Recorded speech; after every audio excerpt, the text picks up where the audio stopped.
ईद और बकरीद की नमाज में ये तादाद बढ़ के हो जाती है 15 से 20 करोड़। मुसलमानों में 4 लाख मदरसों के बाद 50 लाख उलमा के होते हुए मस्जिदों में नमाज पढ़ने वालों की तादाद सिर्फ 2%। जुमे के दिन ये तादाद बढ़ जाती है 5%। रमज़ान में ये तादाद हो जाती है 10%। ईद और बकरीद की नमाज में ये तादाद बढ़ के हो जाती है 15 से 20%। मैं पूछना चाहता हूं कि 5 वक्त की नमाजों में 98% मुसलमान कहां है? हम क्या कर रहे हैं?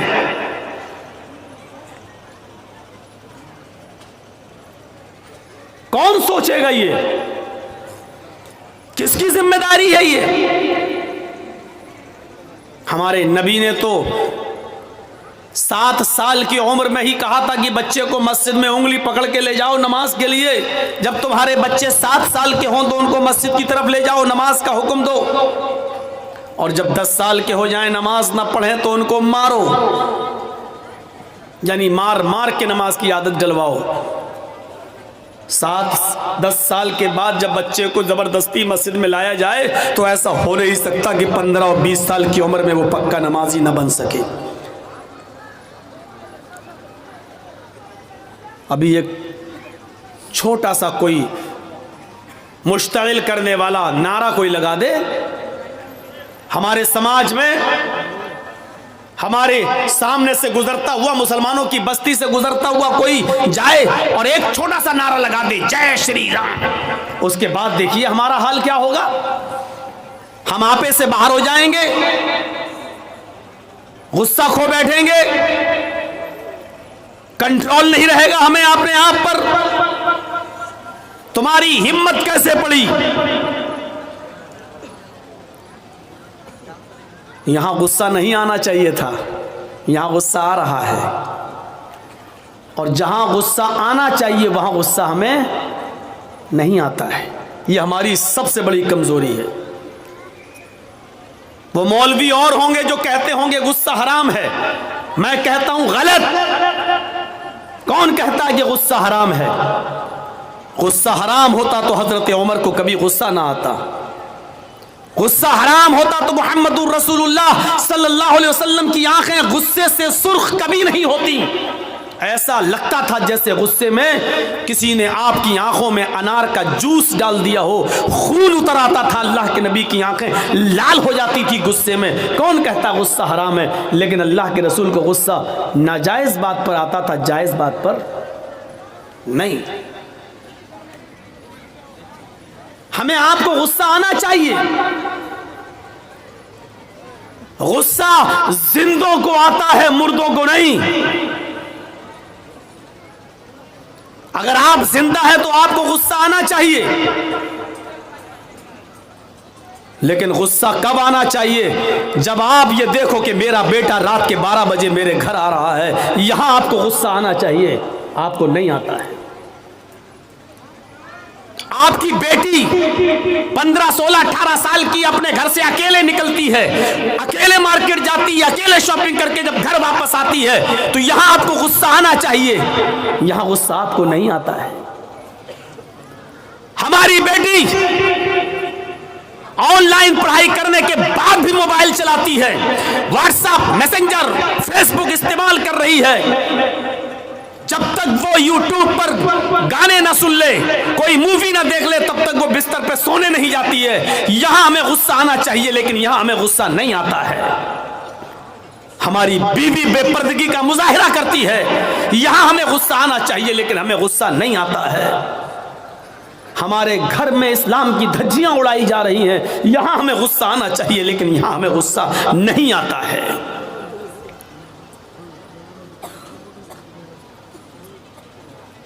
कौन हिसाब लेगा?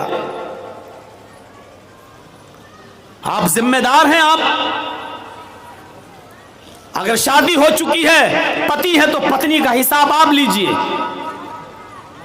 शादी के बाद अगर आप बाप बन चुके हैं तो अपने बेटे का हिसाब आप लीजिए, अपनी बेटी का हिसाब आप लीजिए, अगर आपकी बहन है तो बहन का हिसाब आप लीजिए। हिसाब जिंदे लेते हैं, मुर्दे नहीं, और हिसाब जिंदों को देना पड़ता है, मुर्दों को नहीं। आप पूछिए जलसा कमेटी वालों से, आपने इतना चंदा किया, कितना पैसा खर्च हुआ है, कितना बचा है, बचे हुए पैसे का क्या करेंगे? आपने दिया है, आपको हिसाब लेने का पूरा अधिकार है।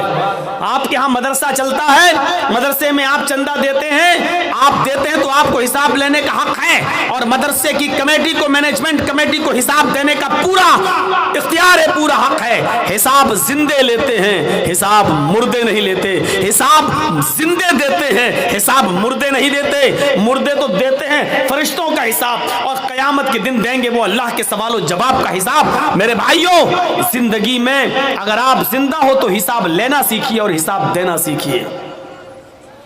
हजरत उमर मिंबर के ऊपर खड़े हैं मस्जिद में जुमे का खुतबा देने के लिए, और जैसे ही कहते हैं अल्हम्दुलिल्लाह नहमदहू व नस्तईनु, एक नौजवान खड़ा होता और कहता है क्या उमर, मैं तुम्हें खुतबा नहीं देने दूंगा। हजरत उमर ने कहा वजह बताओ, रीजन बताओ, कारण बताओ, सबब बताओ, क्या है? उसने कहा आए उमर, पहले ये बताओ कि आज नया कुर्ता तुम पहन कर आए हो, ये नया कुर्ता तुम्हारे पास कहां से आया? तुम्हारी तनख्वाह बैतुल माल से, तुम्हारी सैलरी तो इतनी नहीं है कि नए कपड़े बनवा सको, फिर ये नया कपड़ा तुम्हारे जिस्म पर, तुम्हारी बॉडी पर, तुम्हारे शरीर पर कहां से आया? आज हिम्मत नहीं है, आप अपने गांव के मुखिया से भी हिसाब ले लो, सरपंच से भी हिसाब ले लो। इतनी हिम्मत नहीं है आपके अंदर। हिम्मत इस्लाम पैदा करता है। वो नौजवान उमर फारूक जो बात बात पर गुस्सा होकर गर्दन उड़ा देते थे, उनसे हिसाब ले रहा है, और हजरत उमर को जायज बात पर गुस्सा, नाजायज बात पर गुस्सा आता है, जायज बात पर नहीं। उसका हिसाब लेने का हक है, उसने लिया है। हमसे अगर पूछ ले कोई तो हम गुस्सा हो जाएंगे। हम अपने गांव के एक मामूली मुखिया से पूछ ले भी गुस्सा हो जाएगा, भाई तेरे बाप का क्या, मैंने खर्च किया था चुनाव में, तू मुझसे कौन हिसाब लेता है? मैंने 3 करोड़ खर्च किया तो 5 करोड़ कमाऊंगा नहीं, तेरे बाप का क्या जा रहा है? आप हिसाब नहीं ले सकते। वो एक होता है सियासी लीडर, एक होता है सियासी मुदब्बिर। ये चीज़ अब हैदराबाद और महाराष्ट्र और मुंबई और दिल्ली की तकरीरों में बोलने में ज़रा अच्छा लगता है। अब यहाँ हम मुदब्बिर बोलने के बाद अब आपको समझाएं कि मुदब्बिर किसको कहते हैं। ये बड़ा अजीब मसला है। ये बंगाल में तो, और जहाँ बंगला माहौल है, हालांकि सबसे ज़्यादा प्यार हमें बंगाली में मिला, ये भी कोई, इसमें भी कोई शक नहीं। हम पूरे हिंदुस्तान जाते हैं, इसमें भी कोई शक नहीं, सबसे ज़्यादा प्यार हमें बंगाली ही में मिलता है। लेकिन सबसे ज़्यादा कम स्पीड और स्लो स्पीड में हमें यही बोलना पड़ता है। क्यों? क्योंकि मैं जानता हूँ बहुत तेज़ स्पीड में बोलूँगा तो सर से ऊपर चली जाएगी मेरी हिंदी उर्दू, तो इसलिए समझाना भी पड़ता है। एक होता है सियासी लीडर, पॉलिटिकल लीडर, और एक होता है मुदब्बिर, अक्ल शऊर से काम करने वाला लीडर। सियासी लीडर और सियासी मुदब्बिर में फ़र्क होता है, और बहुत फ़र्क होता है। सियासी लीडर सिर्फ अपने लिए सोचता है, और सियासी मुदब्बिर अपनी कौम के लिए सोचता है। दोनों में फर्क देखिए। सियासी लीडर सिर्फ अपने लिए सोचता है, और सियासी मुदब्बिर अपनी कौम के लिए सोचता है। सियासी लीडर अपने आप को जिताने के लिए कौम की इज्जत और आबरू से खिलवाड़ कर जाता है, लेकिन सियासी मुदब्बिर अपनी कौम के लिए अपनी जिंदगी को दांव पे लगा देता है। दोनों में फर्क समझिएगा आप, समझ रहे हैं ना?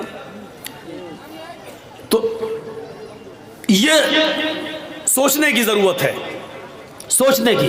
तो उस जमाने में जो हुकूमत चलाया करते थे, जो खिलाफत किया करते थे, वो सियासी लीडर नहीं थे, सियासी मुदब्बिर थे। वो अपने लिए कुछ नहीं कमाते थे, वो अपनी कौम को और अपनी बिरादरी को और अपने समाज को ऊपर उठाने की कोशिश करते थे।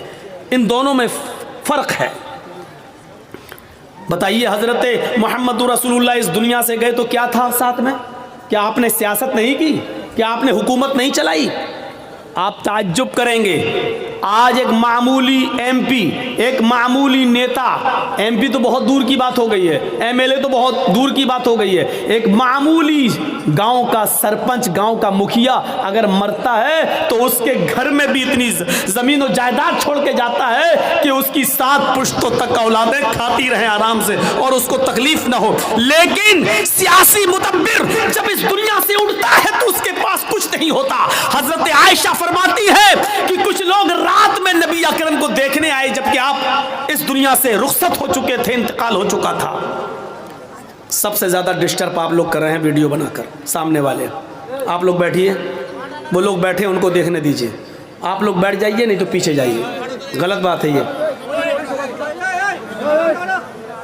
यहां से हटिए आप लोग, ये इस लेवल में करिए, ये इसके लेवल में, यहां से चलिए आप।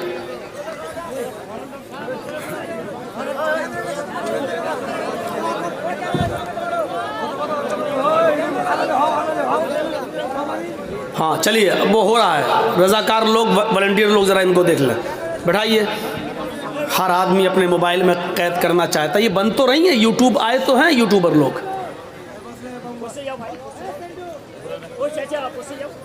बस बैठ जाइए। तो सुनिए, सियासी लीडर जब मरता है तो बहुत कुछ अपने और अपनी औलाद के लिए और अपने रिश्तेदारों के लिए छोड़ के मरता है। सियासी मुदब्बिर जब इस दुनिया से जाता है तो उसके पास कुछ नहीं होता। मोहम्मद रसूलुल्लाह सल्लल्लाहु अलैहि वसल्लम जब इस दुनिया से गए, अबू बकर सिद्दीक इस दुनिया से गए, उमर फारूक इस दुनिया से गए, तो उनके पास क्या था? हम तो सिर्फ एक इलाके के जिम्मेदार हो सकते हैं। हजरत उमर तो 22 लाख मुरब्बा मील के जिम्मेदार थे। 22 लाख मुरब्बा मील, जानते हो? ये इराक, ईरान, जो आज इजराइल है, ये फिलिस्तीन, शाम, उर्दुन और अलजायर, ये मिस्र, ये सारे मुल्क उनके अंडर में थे। आज तो ये अलग अलग कंट्री हैं, ये सब हजरत उमर फारूक के अंडर में थे। लेकिन इस दुनिया से गए तो खाली हाथ गए। नबी आकरम की हालत ये थी कि जब आपका इंतकाल हुआ, दिन भर लोग देखते रहे आपकी शक्ल, आते गए, देखते गए, खाली करते गए हुजरा। कुछ लोगों को जितना लेट पता चला वो लेट में आए। एक जमात रात में आई, अल्लाह के रसूल की शक्ल देखना चाहती है लेकिन अंधेरे में शक्ल नहीं दिख रही। कहा, अम्मी आयशा, अल्लाह के नबी का चेहरा कैसे देखें, थोड़ा सा चिराग जला दो। चिराग समझते हैं ना, हमारे यहाँ जो भी होता हो, चिराग जला दीजिए, चिराग, ताकि हम चेहरा देख लें। हजरत आयशा रोने लगी और रोते हुए कहती है, क्यों मेरा मजाक उड़ाते हो? अरे बाहर से आने वालों, क्यों मोहम्मद के घराने की इंसल्ट करते हो? क्यों मेरी जबान से ऐसे जुमले कहलवाना चाहते हो जो हम कहना नहीं चाहते? कहा, माशा, हमने कौन सी इंसल्ट कर दी? हमने तो सिर्फ ये कहा कि चिराग जला दो, हमें नबी का चेहरा सही से देखना, अंधेरे में दिख नहीं रहा है, क्या मैं आखिरी बार दीदार भी ना करूं? तो हजरत आयशा फरमाती हैं कि तुम्हारे सरदार ने, तुम्हारे नबी ने, ये पैगंबर जो इस दुनिया से रुखसत हो गए, इन्होंने मेरे घर में इतना तेल भी तो नहीं छोड़ा है कि मैं चिराग जलाकर तुम्हें, अपने शौहर का, अपने पति का तुम्हें चेहरा दिखा सकूं। तो सियासी लीडर और सियासी मुदब्बिर में फर्क होता है। सियासत करना बुरा नहीं है, अगर समाज के लिए की जाए तो बहुत अच्छी बात है, समाज की सेवा के लिए की जाए तो बहुत अच्छी बात है, कौम की खिदमत के लिए की जाए तो बहुत अच्छी बात है। हजरत उमर से कहा, उमर हिसाब दो, ये नया कुर्ता कहाँ से आया? हजरत उमर फारूक ने कहा, इसका जवाब मैं नहीं, मेरा बेटा देगा। खड़े हो जाओ बेटे। हजरत अब्दुल्ला इब्ने उमर खड़े हुए और कहने लगे कि बैतुल माल में जो चादरें आई थीं, ये जब बैठ जाए तब बताइएगा हमको।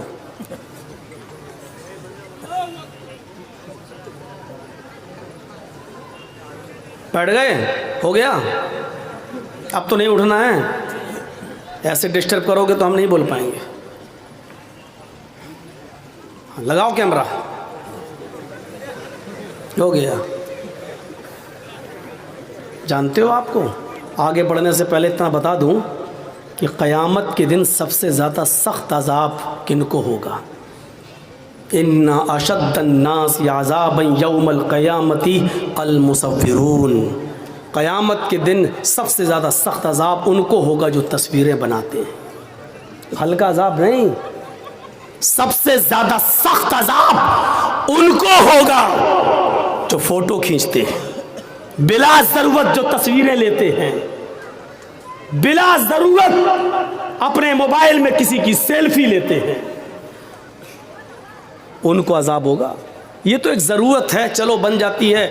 जर्जी साहब औरंगाबाद में बोल रहे हैं, कल पूरी दुनिया सुन लेगी। इसका तो चलो इस्लामी का एक फ़ायदा है, पासपोर्ट बनाना है तो खींच लो, कोई बात नहीं। किसी को भेजना है, आधार कार्ड लगना, आपका फ़ोटो लगना है तो चलो सेल्फी ले लो। बिना किसी गर्ज़ व गायत के और मकसद के आप सेल्फी लेंगे? किसने इजाज़त दी आपको?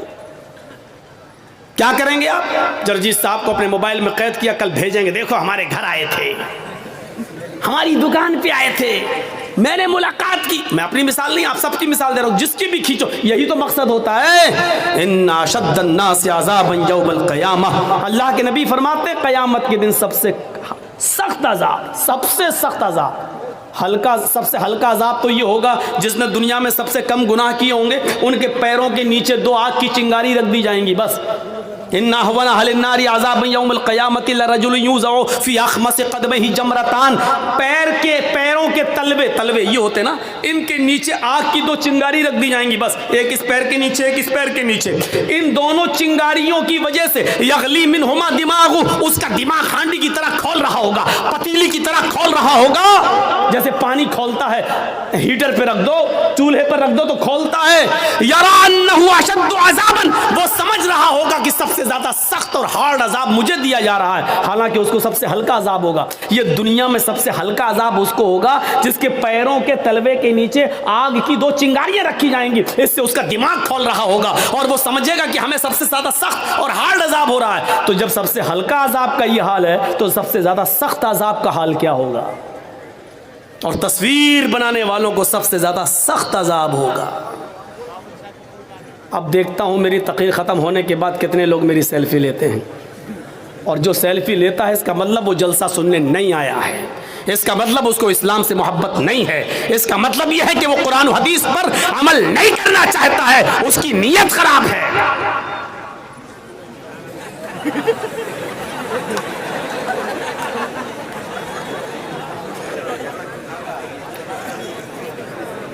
अच्छा, कुत्ते की दुम देखी है कैसी होती है? अगर उसको 100 साल के लिए किसी पाइप में रख दो और 100 साल के बाद निकालो तो सीधी हो जाएगी ना? नहीं होगी ना? अल्लाह के बंदो, इतना मत कहलवाओ कि मैं कुत्ते उत्ते पे आ जाऊं, उसकी दुम पे आ जाऊं। अब अगर कुछ भी हुआ तो बहुत ख़तरनाक मिसाल दूंगा, शायद फिर औरंगाबाद में बुलाना छोड़ दो। बेटी, अरे हमको बता देते साहब, हम क्या कर देते। हालांकि मुझे अपने हिसाब से सेटिंग करना आती है, हमने कर लिया, और हमको जो पसंद है वो उसमें आप इंटरफियर कर रहे हैं। तो हज़रत उमर फारूक ने क्या कहा? हो गया बेटा तुम्हारा, अब आ गया हूँ, फिर मैं जहाँ से छोड़ा था वहीं पे फिर मैं आ गया हूँ। हज़रत उमर फारूक ने कहा इसका सफाई मेरा बेटा देगा। बेटे ने क्या सफाई दी?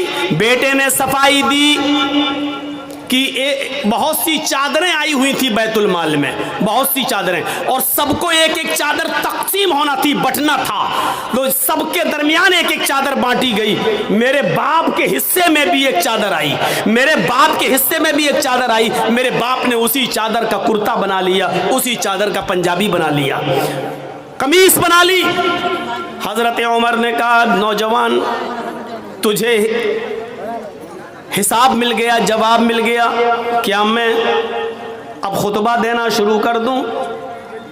उस नौजवान ने कहा नहीं नहीं, अभी मैं सेटिस्फाई नहीं हुआ। ये लीजिए, उस नौजवान ने कहा कि अभी मैं सेटिस्फाई नहीं हुआ, अभी मैं मुतमईन नहीं हुआ, संतुष्ट नहीं हुआ। हजरत उमर ने कहा अब क्या डाउट है तुम्हें? उसने कहा अमीरुल मोमिनीन, एक एक चादर तो सबको मिली थी, मेरे हिस्से में भी तो एक चादर आई थी। एक चादर में मेरी कमीज नहीं बनी, तुम तो हमसे ज्यादा लंबे हो, हमसे ज्यादा चौड़े हो, हमसे ज्यादा मोटे हो, जब मेरी कमीज नहीं बनी तो आपकी कैसे बन गई? ये लो। हजरत उमर ने कहा बेटे इसका भी जवाब दो, वरना उमर कभी भी मिंबर रसूल पर कदम नहीं रखेगा। अगर आज तुम्हारे बाप के ऊपर इल्जाम लग गया तो कभी जिंदगी में मैं मोहम्मद के मिंबर पर चढ़ने के लायक नहीं रहूंगा। अपने आप को देखिए कैसे पाक और साफ रखते थे। यही सब बातें उस साइंटिस्ट ने पढ़ी थी तो कहा था कि इस्लाम से बेहतर कोई मजहब नहीं है, लेकिन जब हालात देखे कि अपने भाइयों की भी जमीन पर कब्जे करने वाले सबसे ज्यादा मुसलमान, गरीबों की जायदादों पर कब्जा करने वाले और यतीमों का माल भी खा जाने वाले सबसे ज्यादा मुसलमान, तब उसने कहा था कि दुनिया की बिगड़ी हुई कौमों में सबसे ज्यादा बिगड़ा हुआ मुसलमान। बेटे ने कहा आए नौजवान, सबको एक एक चादर मिली थी, मेरे हिस्से में भी एक चादर आई थी, मेरे बाप के हिस्से में भी एक चादर आई थी। जब एक चादर में मेरे बाप की कमीज नहीं बन रही थी तो मैंने अपने हिस्से की भी चादर अपने बाप को दे दी। मेरी और अपनी दोनों चादर मिलाकर मेरे बाप ने कमीज बना ली। वो नौजवान खड़ा होता और कहता अमीरुल मोमिनीन, अब मैं मुतमईन हो गया, अब मुझे सुकून मिल गया, अब मैं सेटिस्फाई हो गया, अब आप खुतबा दीजिए। तब हजरत उमर फारूक ने खुतबा देना शुरू किया।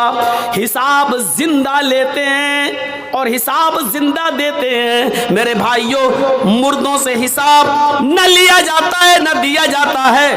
आपके पास किसी आदमी पर 5,000 10,000 रुपए, वो मर गया, अब आप उस मुर्दे से मांगने नहीं जाएंगे क्योंकि वो मर गया, उसके घर वालों के पास जाएंगे, उनको मर्जी होगी तो देंगे, वरना कहेंगे कि हमने थोड़ी लिए थे, मेरे बाप ने लिए थे, मेरे फला ने लिए थे, हमें तो नहीं मालूम, ना उन्होंने कभी बताया, ना डायरी पे लिखा है, ना हमें उसकी वसीयत कर गए, हम क्यों दें? मेरे भाइयों, हिसाब जिंदों से लिया जाता है। आप अपने बेटे का हिसाब लो, आप अपनी बेटियों का हिसाब लो, आप अपनी बीवी का हिसाब लो, आप अपने समाज में रहते हो, समाज का सरदार आपका हिसाब ले, आप सरदार का भी हिसाब ले सकते हैं। मेरे प्यारे साथियों, इस्लाम यही शिक्षा लेकर हमारे सामने आता है और यही बताता है, यही चीज तो है इस्लाम की सबसे बड़ी खुसूसियत। इस्लाम क्या है आपको बता दूं, इस्लाम मुकम्मल है। दुनिया का कोई धर्म मुकम्मल नहीं है। आइए थोड़ा सा तकाबुल कर लेते हैं, जरा दूसरे मजहबों को भी सामने रखकर इस्लाम की सच्चाई की तरफ आते हैं।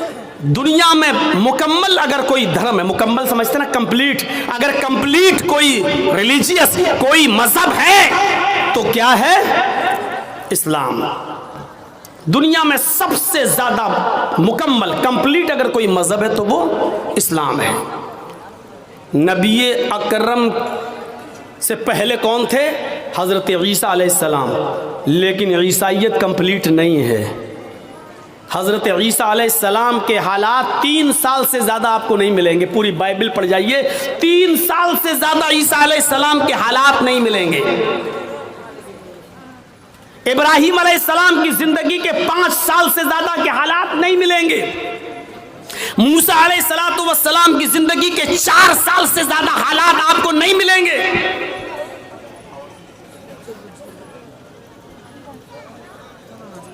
पढ़ जाइए आप,